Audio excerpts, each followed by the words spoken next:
I guess a lot of people are wanting some tips on how to go from like the intermediate level to like the advanced level. Do you have any tips around that?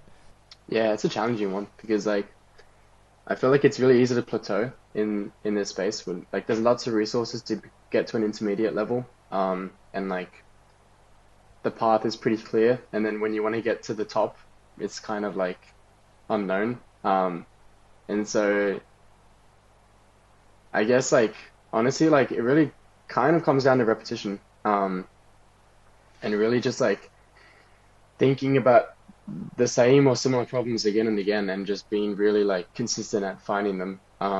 And having like that deep understanding in the back of your mind. And like I said, like I think the skill is being able to pick up a code base and um, kind of like recognize different parts of the code base as something that's similar to what you've worked on previously, and use that to piece the puzzle together.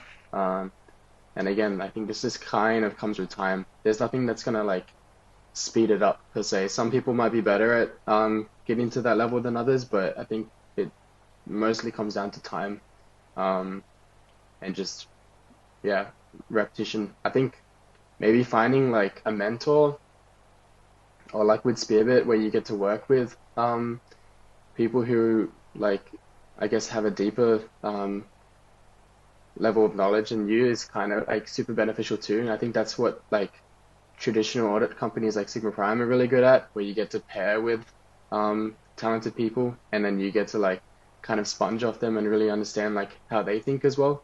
And so yeah, I think that's like that was one of the reasons why code review was valuable because you get to see how other people think.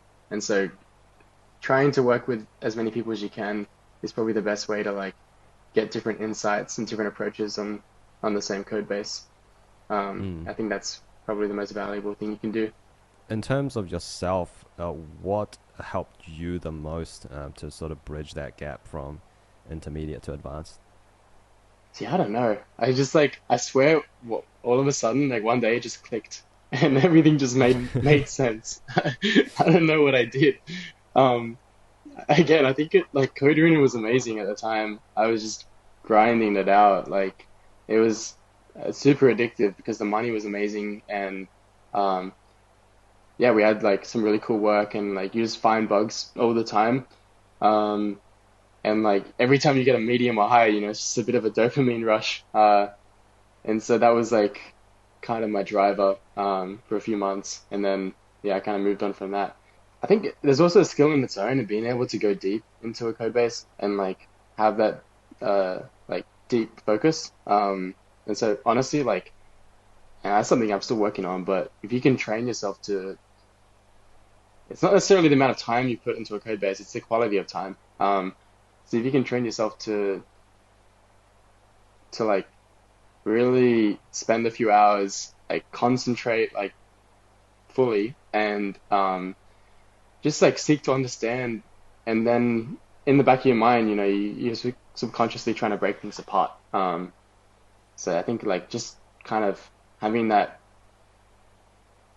kind of laser focus and just being consistent with it, and then over time you will get to a point where you will feel advanced enough. I think it's yeah, there's no need to rush the process per se.